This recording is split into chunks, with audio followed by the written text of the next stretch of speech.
The man who wants Josh Frydenberg's job is the Shadow Treasurer Jim Chalmers. Thank you for being with us. Hi Leigh, thanks for the opportunity.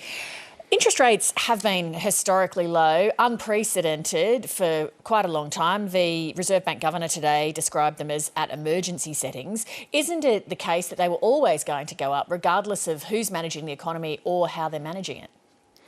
Oh, we've been responsible and reasonable about that for some time, Leigh. We understand the causes of this interest rate rise, but the Reserve Bank Governor made it clear in his statement today that some of the issues are at play here which are pushing inflation up much higher than what the Treasury or the Reserve Bank or the government foresaw, is that there are domestic capacity constraints here. And so what we've said is we don't judge Scott Morrison for not taking responsibility for all of it. We judge him for not taking responsibility for any of it.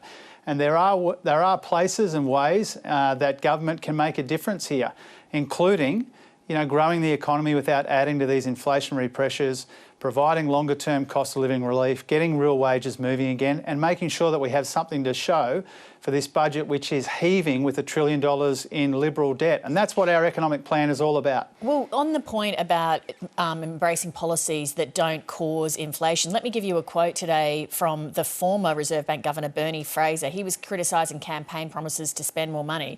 I don't think either side, no matter who gets back into power, really knows what's coming. They're more focused on winning rather than what's good for the economy and what's good for the community. Oh, look, I've got a mountain of respect for Bernie. I don't agree with everything he says. I think the important thing to take out of Bernie's contribution is that what really matters here is the quality of the spending in the budget. And he said that both sides have got a problem there. Well, our investments are all about growing the economy without adding to these inflationary pressures. You just take two examples. We've got skill shortages running rampant in this economy. We've got a policy for fee-free TAFE places. We've got an issue here with the size of our workforce, particularly our skilled workforce. We've got a policy to reform childcare so more people can work more and earn more if they want to. And so those are the sorts of investments we need in a context of an economy where inflation is out of control. What we saw today in the Governor's statement was he says that inflation isn't just high now, but it will rise further. He also said that economic growth next year will be a measly 2% in their expectation. And so that should be a wake-up call for the government. Unfortunately, we've got a Prime Minister who takes credit when things are good, but takes none of the responsibility when times are tough.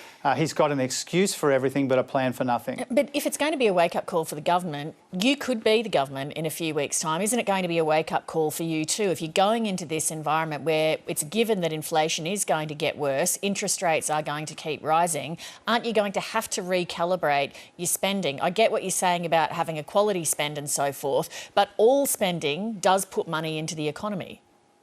Well, our economic plan, which we released last week, I released with Katie Gallagher, is all about these defining challenges in the economy.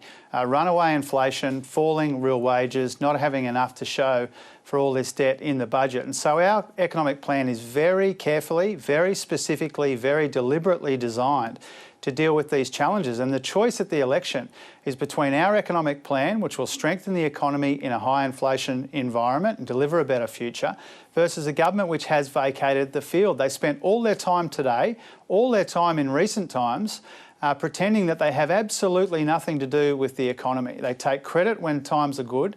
They don't take responsibility when times are tough. And this scare campaign that Scott Morrison started in November last year about petrol prices and interest rates has blown up in his face.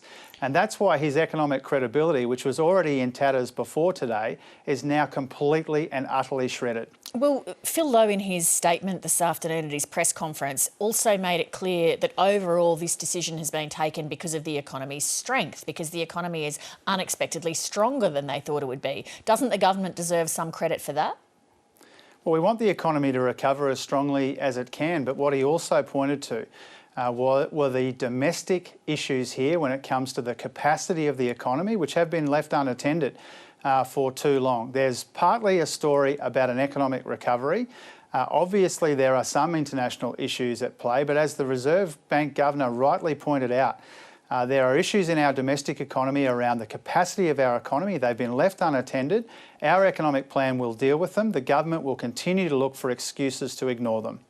Only about a third of Australian households have mortgages. There are many people in the community who live off their savings and would be pretty happy to see an interest rate rise. Yeah, but there's still, I think, 3.4 million households who have got mortgages, so that's not a small number.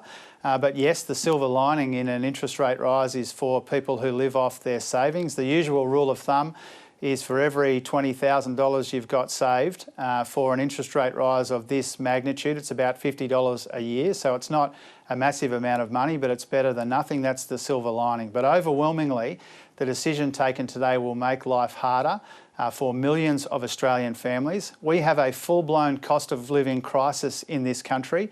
We've got skyrocketing inflation, falling real wages, and now interest rate rises are part of the pain on Scott Morrison's watch. Are you accepting of the fact that if you become the government, what you're going to be getting is further interest rate rises under your watch, no matter what you do? Well, the Reserve Bank's made it clear that there'll be more interest rate rises, and so we're realistic about that. Clearly, whoever wakes up as the Treasurer on the 22nd of May will inherit a situation of rising interest rates, high and rising inflation, weak growth next year, falling real wages, and $1 trillion in debt. That is the inheritance. That is the sum total of this government's legacy after almost a decade in office. Jim Chalmers, thanks for your time tonight. Thanks very much, Leigh.